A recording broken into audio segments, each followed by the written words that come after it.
Hey, Unsettlers. It's me, your host, Joy, and I'm joined today by the Vasavi Kumar. Oh my God, Vasavi! Vasavi is the author of Say It Out Loud by Vasavi Kumar, using the power of your voice to listen to your deepest thoughts and courageously pursue your dreams. Order today. Vasavi, congrats on your book, and thank you for joining me here on the podcast. Joy, that was the best intro ever. I loved you singing my name in the most melodious way. And thank you so much for having me here. It's a pleasure. You got it. I could sing it like the jingle. Vasavi Kumar, I, dating I love unsettled. it. Hey. So we're here to talk about changing the way that we talk to ourselves. And it's funny because the way that we met was I made a video about my, like, I don't know, maybe DHD, which is the fact that I am consistently running thoughts, scenarios, scenes, calculations, etc. in my head. And I love the way that my brain operates. I love how it's frequently churning out possibilities and fantasies and realities. And I've explained to the unsettlers here that I think that it has a lot to do with how I date too. So it was the fact that after a big breakup, I was able to dream up a new future, dream up a new reality for myself. And while on each date, each one turned into its own little fun fantasy story, right? Its own chapter of a book. And I continue to, I guess, maintain this faith, right? That something special was in store for me that I would unlock through love, through actively putting myself out there, through loving myself enough to not settle, hence unsettled, through loving men enough to forgive and listen and experience them and embrace them as like whole beings, and then through just loving the idea of what healthy partnership can do for me and for my community. So that's kind of how I ended up and arrived at this video. And then I met you where you found it and you were like, oh my God, I literally write about self-talk. I talk about self-talk. This is all that I do. So I just find that so serendipitous. Well, I love that video because I think, you were just showing all the different voices that you have in your head. And whether it's in everyday life or when it comes to dating, we all have so many different voices in our head. I also really just love how creative you are. And Thank you. I had to reshare your stuff and just be like, oh my God, this is exactly the work that I do. And it just worked out. So I'm so happy to be here talking to you. I'm glad. Okay, Yeah. the first thing I want to know is how do you, Vasavi, talk to yourself? What's going on in there, in that Oh my God. brain? This is, you know what? No one really asks me, the queen of self-talk, this question. So I absolutely love, yeah, people don't ask me this question. So I am very encouraging with myself, very encouraging, a little hard on myself. I'm the daughter of immigrants. I had a pretty hard mother. My mom was not a fluffy type of mom who was just like, oh, honey, let me give you a hug. It was like more like, no, I'm going to give you a tight slap across the face. Like that's the kind Right. of that was the parenting that I had growing up. My father is as gentle as they come. So Oh, yeah, he's as gentle as they come. And so I had to really find my voice. But I had like a very patronizing, coddling voice. My dad coddled us. We two daughters, me and my sister. My he's mother like, was oh, come, beta. Yeah, he was really sweet with y'all. exactly. And then my mom was like, no, you're doing it wrong. This is how you do it. And it was very Oh, commanding. I oh, okay, appreciate mama. I appreciate that because she gave me the fire that I need to go after what I want. But nowadays, I'm very encouraging. I'm very chill with myself. And when I need to sit down and just focus, which is hard for me sometimes, I have diagnosed ADHD and bipolar disorder. When it's time for Mm, me to sit down and actually get my work done, creative projects or anything, I'm encouraging. I'm like, all right, let's sit mm, down and do this. And I see that as the voice of God within me, the voice of reason, the voice of intuition, and it's just mm. guiding me. And it actually helps me get to wherever I want to go. So I like the way I talk to myself these days. It wasn't always like that though. I hear that. When you talk about growing up, it kind of gets me to think about how I grew up with my immigrant parents also, Mm-hmm. and how the way that I spoke to myself about things relating to like love, romance, and life influenced how I ended up dating. It's so subtle and sneaky, but Mm-hmm. like one of the main ways is one thinking about like my appearance, right? So my mom was very hypercritical of appearance. Anything that you're wearing, whether you have lotion on the webs, you know what I'm saying, of your fingers or your hands or your ankles, whether you're sitting with your legs open or crossed or Mhm. knees together, um, are your clothes steamed, or are they tattered, are they wrinkled, are they like everything about appearance my mom very much like took into account, and she was meticulous of all of her daughters, and she had three daughters. She has three daughters. So it's this aspect of like, okay, now when I'm presenting myself, whether you want to call that the good, yeah, put that fire under me so I'm not showing up looking slappy. Yeah. But part of it was I developed a personality of being hypercritical of myself. Mm. So I really wasn't happy with the way that I looked. And it's not just my mom, it's society, it's magazines, it's the TV shows, it's the films. It's when all of our leading girls were the girls that I love: Amanda Bynes, Anne Hathaway, Hilary Duff. Like, this is what I'm getting on TV as the teen girl. And Mhm. I'm sure if you are also into media and entertainment, these are the girls you also saw as the it girls. Mhm. Yet I'm living an experience that's a lot more me. That's a lot more Iowa Debiri. That's a lot more Akika Nani Rose, Anika Nani Rose. It's this fear that what I'm being presented isn't who I am, and therefore there's no room for me. And Mm. therefore what I have is actually it, everything was correct, incorrect, because you're a kid, right? Mm. So the way I look is wrong. The way that I look is ugly. The way that I look is not attractive, because I'm being told this is what is beautiful. This is what is right. This is what is attractive. That influenced my self talk. I don't know if you had any of the same experiences kind of being an immigrant kid with media. I'm shaking my head, yes, up and down. My mother was very hypercritical over how we looked, and it was very much not correct, incorrect. It was very much right or wrong. There is a right way to do things, and there is a Yes. wrong way to do things. So I grew up very much with a good or bad, right or wrong. I'm either being good and right and fine, or I'm bad and I'm wrong, Yes. and all hell is going to break loose. And Yes. then growing up for me, I'm 41. So the people that I saw growing up were like Cameron Diaz, Drew And Jennifer Barrymore, Jennifer Aniston. Aniston. Yeah. Okay. Yes. And for me, it was like, if I'm not skinny and white, then I'm not beautiful. That was always my Mhm. thing. And I was like, man, I will never be as tiny as those women. That was always my thing. I'll never be as skinny as them. Yeah, Hmm. being small was such a thing, and that I've talked about that on the pod. That messed me up romantically. I don't know about you. I'm a 5'9" girl, so I'm kind of Wow. tall. Yeah. And so the idea of just even smallness was this aspirational thing that was impossible. Yeah. You can't grow up for I was 4'11" at least in school as I started like climbing, kept getting taller. You can't grow up the tallest girl in the class and be perceived as dainty. It just No. doesn't Mm-mm. work. You can Not in our act. society. Not in our No, society. and there's No. ways that you can try to, I don't know if you ever did this too. My self-talk would tell me like, okay, your voice is too deep. Maybe like use a lighter tone, right? Be Mm. be flirtier, be whatever. And it's like you can't change your physical composition, and it's your physical composition isn't wrong, baby. This is just the body you were given. This is the voice you were given, the height you were given. But I wanted to be like those girls, just like you. I want to be tiny and cute and pursuable. And there Yes. was this early programming because it's so messed up for a child to want to be pursuable. But I had that from, I don't know, maybe 5. Like I wanted to be attractive and Hmm. pursuable because of what I read and saw. I really wanted to be wanted. And I Yeah. really wanted men, specifically men, to think that I was beautiful. Because Yes. I have an older sister. She's the doctor in the family. We both went to, Uh-oh. yeah, we both went to Ivy League schools because we're Indian. Hello. That's just what we do. We both went to Ivy League schools, but she did the ultimate, right? Like she got married. She had 2 kids. She's a doctor. So she kind of already had like the smart thing. And so I was like, well, if I'm not smart like her, and that was just a limiting belief of mine that I'm not as smart as my sister. Now we know Mhm. that there are many different types of intelligences. I may not be great in science, but I'm a great speaker. There are many different ways to be smart. But I remember thinking to myself, and my father also, he'd always call my sister the brilliant one, and I was the beautiful Oh. one.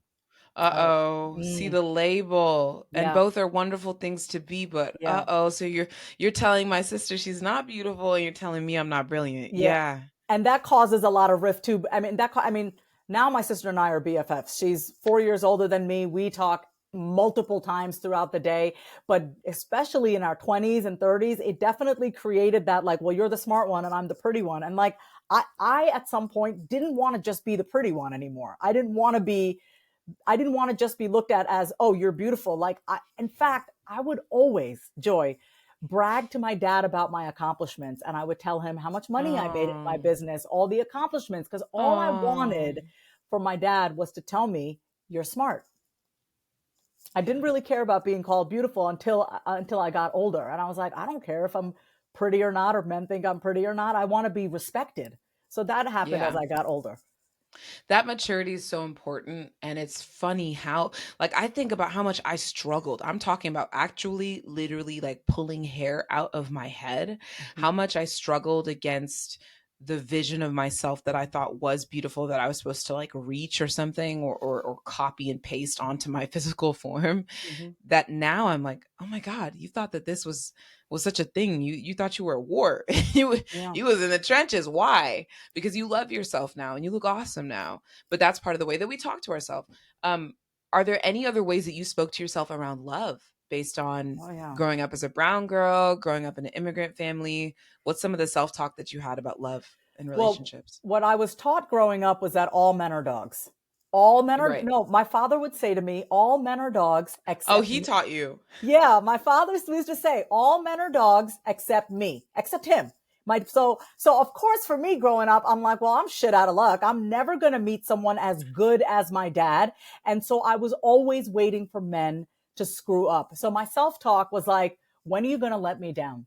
When are you going to leave me? It's just a matter Oh, of time. You don't really love me. Once you get to really know me, you're going to leave. So that was my self-talk growing up around oh. men, all because, we were just, I mean, from even when I was a kid, I wanted to be an actress. I was obsessed with Jodie Sweetin, who played Stephanie I also Tanner. love Jody. Yeah, Yeah. yeah, I was obsessed with her. I even fan mailed her, and when I was a kid, and I Oh, wanted it's to so act. funny. Wait, sorry. It's funny how you picked Jody as the little sister. Like, is that what did it for you, the little sisterness, as opposed to DJ's senior sisterness? Because I was very much like I wanted to be DJ, and I was like older sister. So, but you attached to Jody. Okay. I loved Jodie. I even got a golden retriever because they had Comet, the golden retriever.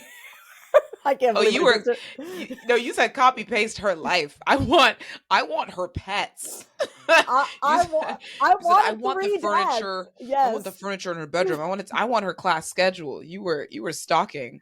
You I wanted want three dads, I wanted parents like Jesse, three white Joey, and dads. then yeah, basically, like my mother was so hard on us. I was like, can I please get a break? No, but for real though, I mean, even when I wanted to act as a kid, and I remember saying to my mother, I really want to act, my mother would Yeah, say, no, because all these producers are men and they're going to take advantage of you. So it was yeah, just like from a very young age, just being told men are not to be trusted. They are all yes, dogs. The only man you can count on is your father. So any yep, man that I would meet would never rise to that level in my mind because of what I yes. was programmed. So that was my self-talk about men growing And up. there was also potentially maybe some fear because I was told, Oh yeah. the way that I dress is inviting men to look at me in a certain way. And people are going to think I'm a slider. People are going to think I'm this. Or they're going to think your family is this. Like the way that I have a skirt on versus pants is going to represent my family, or this length versus that length Mm-hmm. invites men to leer at me, right? As if it is my fault, right? Based on what I'm wearing. These are some things that were really programmed into us, maybe not just by family, but even just the messaging. I don't think people knew how to keep girls safe in ways, or share messages that encourage girls to protect themselves Mm-hmm. in ways that didn't blame girls as well as we're able Mm-hmm. to do today. So while you're here like, yeah, these men aren't measuring up, I'm here like I am deathly afraid of these men. Yeah. Like adult men made me, and it's you have like nice uncles and stuff like that, because there's a lot of family functions. But when it comes to like strangers or just being in Mm-hmm. public, and even today, I have like if a man sort of like approaches me or yells at me on the street, or pace is quickened, and that's Mm-hmm. something that is very difficult to unlearn.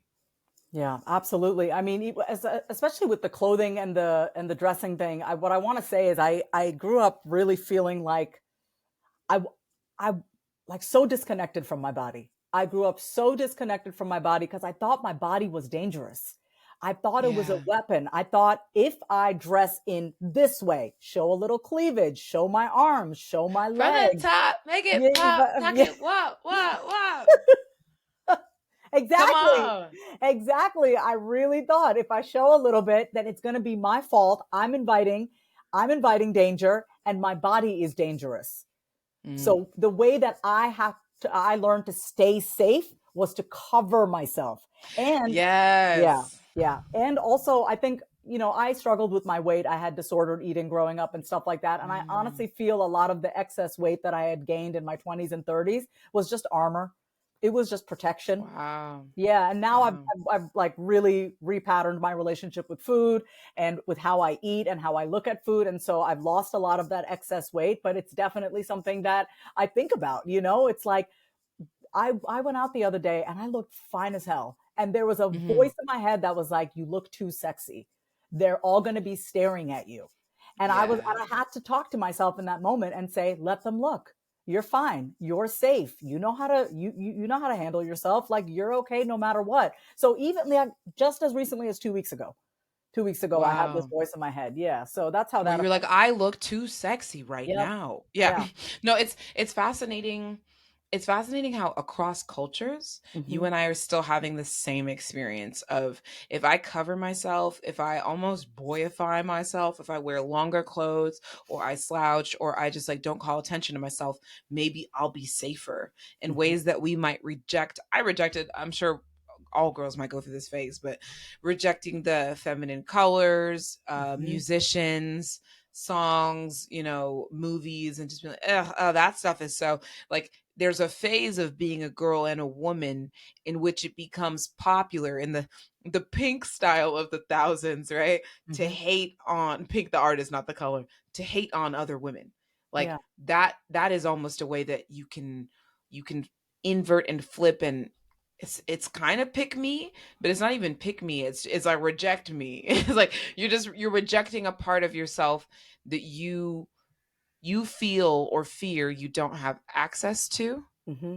And that's like a thing that I went through with dating, is like almost trying to brand myself as, like you said with your dad, oh, here's my accomplishments, oh, here's everything that I got, because I'm compensating for this fear of not fitting into the beautiful category. I'm Hmm. compensating for this, or the cute, or the small, or the dainty, Hmm. or the worthy of protection category. If I can't fit those, maybe I can be a star, maybe I can be loud, maybe I can be funny, maybe I can be outstanding, maybe I can be Mm. accomplished. Like finding those other avenues to just, I remember me as a kid, oh my god, like nerdiest, geekiest, loudest out there kid, to and hanging with the boys and running around with them during lunch, to disguise for the fact that inside there's a deep fear that none of them will ever reciprocate feelings that I'm starting to have. None of them will ever reciprocate crushes. None of them will see me as this dainty girl. So if I don't even give them the chance to look like I'm in competition, or Mm. that I'm trying to appeal, like if I don't even give them the chance to think Joy's trying to be girly, Joy's trying to be dainty, she's trying to be soft. If I just come across hard and loud and fast and smart, then no one's worried about how I'm not measuring up in other areas. That's something that I did, and that's a way that I spoke to myself. Wow, that was really bringing up something for me. How I realized that every guy that I've dated in the past, especially in my 20s and 30s, and I've been married and divorced, but I realized that I used to compete with the men that I was with. Like I would try to like buck up and be like, "Guess how much Yeah. money I made this month? Guess this? Like I'm going to be booked on this show. I did this," and I would say it Yeah. in that voice. I would say it in that voice. I was just Hello. Good morning. I did this. That's how you spoke to people. I That's love ex- that. that's exactly how. And it's like, as long as I'm competing with you and I'm better than you, you can never have control over me. That was my Wow. self-talk. So it's like if you're I always wanted men to be slightly intimidated by me because then they can never get too close. Yeah. Interesting. So I would do the Whoa. same as you. I'd be loud, I'd be competitive, I'd just be like, well, just try to buck up and be like, see, like you can't hurt me. It was Yeah. just my way of protecting myself once again and saying you can't hurt me. You can't ever get too close because look at me. Look at how fabulous I am. You can't hurt me. And Yeah. that did not work because I did not end up with any of these guys. So Of poor course strategy. not. But then also there's the Like, this is what I wish I could have said to the younger girl. Like, baby, you're not supposed to be with any of them. Yeah. Like, thinking that your destiny lies in one person is Yeah. something that I try to fudge or reframe in my mind, because little me grew up. I think it's I really maybe take movies too seriously, Vasavi. It's watching these films, and there's the guy, right? It's Yep. Aaron Samuels, or it's Chad this, or it's like like the king or the prince, and I'm like, I really thought that was Endgame. Like, you Hmm. think getting the man's attention is the prize and is the end game. So with every crush that I had and every situation that didn't work out, I always thought it was like racing to this finish line of check, as opposed to seeing relationships as, no, find someone that you're attracted to who's just as crazy about you, Yeah. who sees your crazy, who sees your passion, who feels you. And then it's not that you're racing to an acquisition. Yeah. you're you're coexisting. You're building Love that. a life eventually, right? In a mature relationship, trying to build a life with someone where both of you are like swimming, changing, evolving, comforting each other, supporting each other, lifting each other up. There's been so much change, but we're still in the early dating phase. I know girls, I started getting real deep. We're going to jump back to the early phases. Talk to me about what it's like seeking love, seeking dating experiences, novelty, etc., as a brown girl. Give me the brown girls experience. We've had a couple brown girls on the pod, not too many. So expose us to what it's been like for you or your friends. Man, when I was younger, I just wanted to be white. I just thought my life would be easier if I was white because it was the end all be all to have a white guy like you. I remember Yeah. in college, I would walk into the bars. I'm from New York originally, and I'd walk into the bars and I'd find the cutest white guy in the bar. And I'd say to my friend, I'm taking him home tonight. That's what I would say. Interesting. Because for me, being with the white guy was like the end, because that's who I was mocked by. That's who I was always made fun of. I grew up in an all white town on Wow. Long Island where, I mean, I had Wow. birthday parties in my house. We'd play spin the bottle and no one wanted to kiss me in my own damn basement, you know? And You so I said just, this and is you so said like, this is my house. this is my Someone's house. not No one's kissing. kissing. My father called me beautiful. All the boys at school thought I was ugly and hairy Right. and looked like doo doo. That's exactly what they would say. You're brown like doo doo. Wow. So now dating as a Heard. 41-year-old, I don't actually worry about that. I don't think that white men are the end all be all. I, just like you, I want someone that I can coexist with. I want someone that fully sees me and is most importantly is not intimidated by me. Is not Yeah. intimidated by me, my voice, my accomplishments, my depth, my emotional intelligence, my awareness. So I'm looking for someone who can meet me where I'm at. I wouldn't even mind if you're like a few steps ahead of me and I can look up to you. That would be awesome. Not look up to you, but like I No, want I know some, exactly what you yeah, mean. Yes. I yeah, sought that out too at certain moments. You're just like, be a bit more career experienced than me. yeah, Be a bit more well traveled than me. Be a bit more or a lot more. And let me learn from you about language or yeah. culture or food or, yeah. That's It's so sexy. sexy Like, to me. come Yes. on. We just Yeah. said it at the same We time. just said at the same time. Yes. It's so sexy to me because it's like, I'm like, I want to learn from you. I'm in a role of teaching. I'm a licensed therapist. I'm a coach. I'm an author. I'm in the role of teaching others. I don't want to be teaching in my relationships anymore. And that's always the role that I played. It's like, let me fix you. I can Mm, fix you. Let me just put the Vasavi Midas touch on you. All will be well. You will turn to gold. I'm not doing that anymore because the last two relationships I did that in, it destroyed me. It really, really wow. destroyed me. So where I'm at now, I'm looking for someone that I can chill and coexist with. That would be Are you, great. could we get you on Indian matchmaking? Stop. You would I love that, know. wouldn't you? I'm sorry. I was like, it wasn't even literally on my mind until you started speaking. You're like, I'm 41. I want a man who's advanced stuff. I could just hear you speaking to Seema, and I hear her listening to all of your shit and just being like, okay, maybe three criteria is fine. Is enough. Three criteria is good. 80% good, and, I and I and that's love the and that's accent. enough. You No, like it just. I love Seema and her criteria. she's such She's my her favorite. criterias are usually right on the head, right? She hits the nail on the head. No, but listen to this. I married an Indian man who was like the most wonderful guy in the world. We just didn't work out. I mean, I Hmm. don't I don't want to date another Indian guy. I'm really clear on that. Yeah. if I had like an explosion sound effect. Whoa, You're a Vasavi, you voice dropped actor. You could do that. You're a voice actor.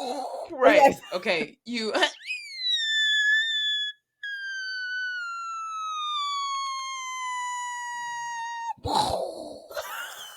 I can't believe you just did that. I It's the can't best though. I got. That That's was the best I great. got. It was great. Okay, you dropped a huge bomb because on this podcast, one of the things I have talked about is like cultural dating. My story was the reverse. It was, well, definitely like interest in like white boys. I had white community, Asian community, even Indian community. Didn't really find my fit there. My first partner was white, but then I went, oh, I'll never date non-black again. So Hmm. mine was actually a dramatic shift in the opposite direction where I had early experiences outside of my culture. And then I said, oh no, baby, I need me an African, preferably West African, but like I need me a black man, period. Hmm. You are coming in and saying, I had the experience of dating within my culture, never again. Never again. Never Could again. you could you tell us more? And I listen, and I want to preface this by saying I know that not every situation will be like this. I could meet a gem of an Indian man and it would be wonderful. But I spent so much of my 20s trying to prove that I was worthy for my Indian husband, not to him. He loved me. It's to his Oh, family. His family, I wow. was more Wow, yeah. educated than him. My family had more money than him. We're a different caste, different socioeconomic status. Education levels were different. I mean, I have two masters. He graduated with his bachelor's, Mm. which is fine, which is all fine. But Trust the Indian girl to have two masters, but not one, but but two. two. But I had to. Here I was having two. I Vasavi, know. why are you getting two master's degrees? You only needed the one. I'm I, weak. I'll tell you why, because the second one was at the Ivy League, and my dad said, "You're going here." So There he's we like, go. "You got to tell people you went to Columbia University." So there, my But it was struggling with family is a yeah, really real thing that people are forgetting when you're dating. The first part of dating is I met this person, I like this person, I vibe with this person. The second part is we're integrating our lives, yeah, and that equals I didn't need to prove myself to you. We're just vibing. yeah, But they have a bar that I may never yeah. hit. And so for you, you're saying that was super difficult. I didn't speak the language. I didn't cook their type of food. You know, in Yeah. India, you have a different cuisine. We have 30 something states. Every state Yeah. has its own language and cuisine. I cooked our cuisine, and it just felt like, once again, trying to prove to my father how smart I am. It was Yeah. trying to prove to my mother-in-law, see, I'm a good wife. I'm a good This is wife. Look, real. I can feed your son, and I'm just over it. Wow. I'm over it. Wow. Yeah. Do you think that there's and do you mind my asking if they Yeah. were your ex was born here in the States or born in India? He was born in India, but he came to the States when he was like 7 or 8. I was gonna say, is it any different for you interacting with American born Indian men? Yeah, I yes and no, because most likely they're still raised by their immigrant parents. Families, yeah, okay. Exactly. So it was like you're probably still a mother's boy, mama's boy. You still expect the woman to. I mean, maybe it's different, but I don't even. I mean, I'm at a place, Joy. I don't even want to find out. I don't want to fuck around or No, we find don't out. need to. We don't need to. Yeah, I love that the line. If you ever around, you just might. Okay, I want to pivot here because I love this. Your personal dating life is juicy, and I feel like there's 18 other books coming on. But I do want to talk about Say It Out Loud. What yeah. drove you to write this particular book, and is there anything in there for our unsettlers about dating? Yeah, absolutely. So what drove me to write the book? I mean, first of all, I did get a book deal, and my agent and I really hashed out the topic. She heard me say on an IG live that I don't journal. I'm not a journaler. I don't journal. I talk to myself. I talk to Mm, all the different parts of myself. I believe that we all have many different parts to mm, us. Each of the parts of us has a different persona, personality, and a different voice. And I mean, you probably know this as an actor. We have different energies inside of us that we can access at any time. You can also speak to those parts of yourself, the parts of you that are afraid of dating, the parts of you that are afraid of men or women or any gender, the parts of you that don't want to get hurt again. You can mhm, speak. So my book teaches you how to speak to yourself. So let's say you're about to go out on a date and you're really nervous. You can flip open to almost any of the chapters in my book, and I will give you prompts and questions to ask yourself so that you can learn to self soothe. Because what happens is, you don't learn how to soothe yourself, you're going to expect your partner to do that for you. Then you start getting into a codependent relationship where your happiness is solely based on them fixing you and making you happy. So my book is really intended to help you learn how to regulate and soothe yourself. That's unsettling. Yeah, you hit on a specific. Are you in my DMs? Are you in my notes app I, actually? Are you in my private voice notes where I I record? am. I Yeah, am. okay.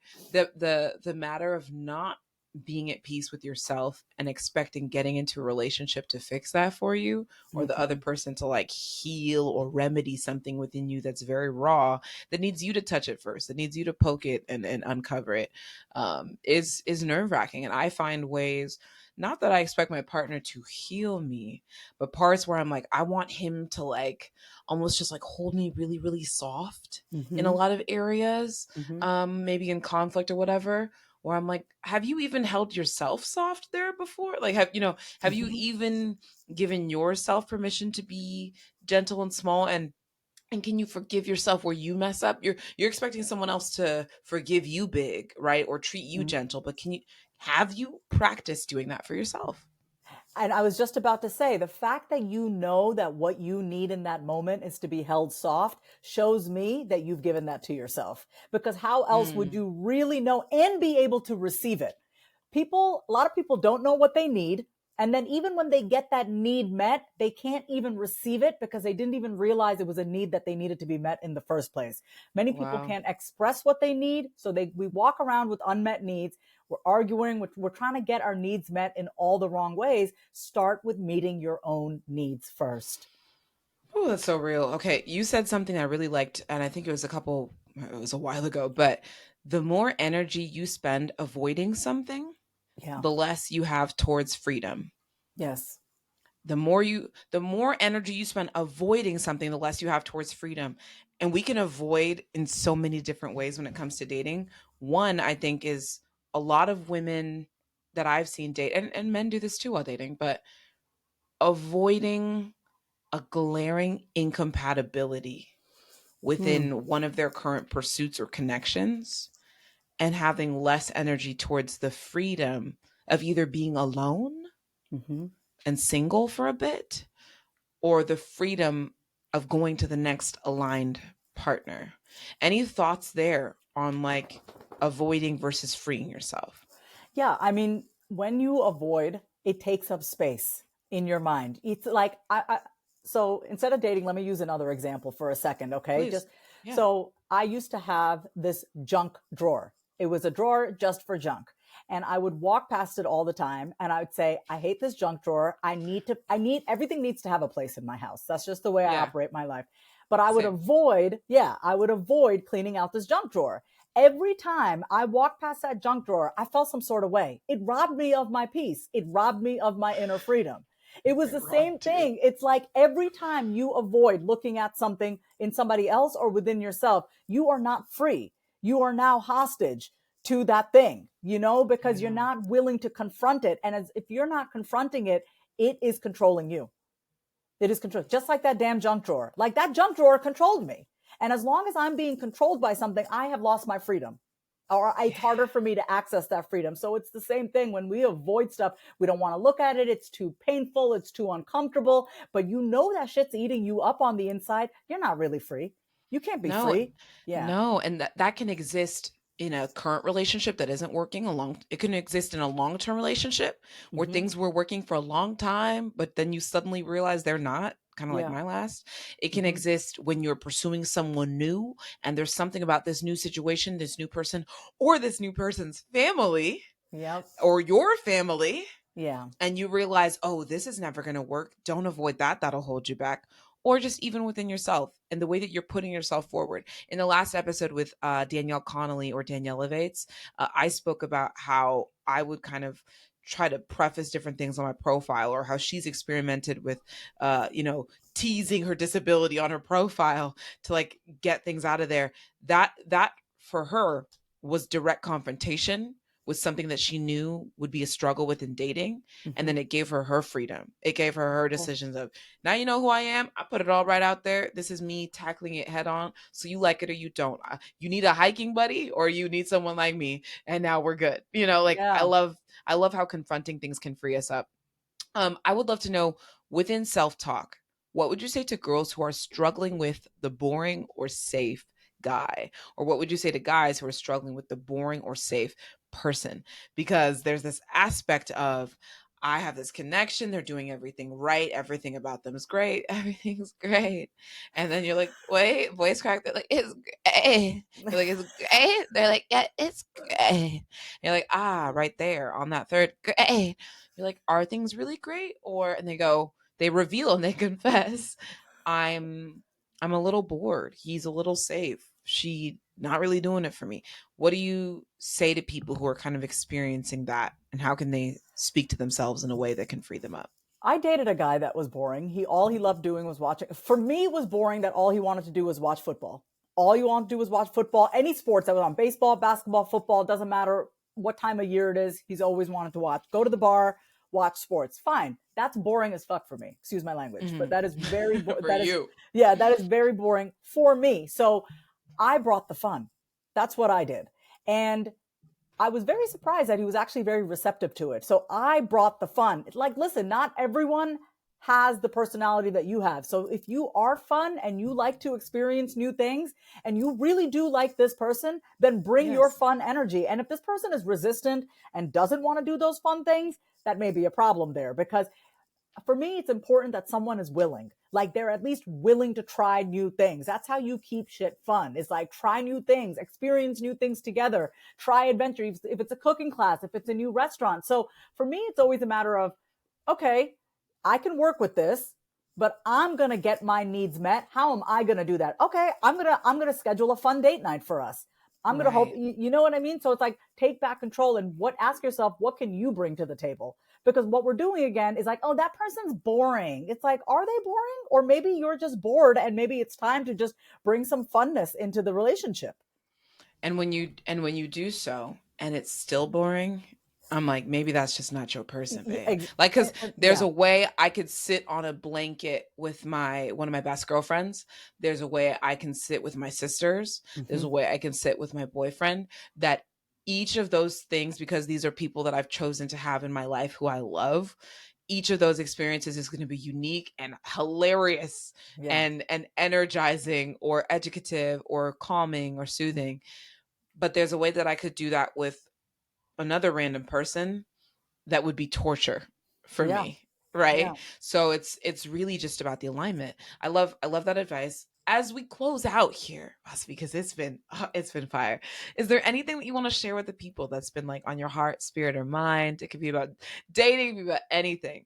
Yeah, I want to say in relation to dating and in relation to self-talk, because that's what the book is about. That's what I came on here to talk about, is when you change your self-talk, you change your life. A lot of people look at like, I got to drink my green juice. I got to meditate. I got to journal. I got to walk 10,000 steps, all of which are great. But I think one of the most overlooked things in personal growth and self-development is how we're speaking to ourselves, because it is the driving force behind everything we do. If you tell yourself you suck, if you tell yourself you suck, you're probably not going to go out on that date. You're probably not going to go out on that opportunity, go out for that new opportunity, whatever that is, even in your career. So please start paying attention to the words that you're using to speak to yourself, because they literally shape your reality.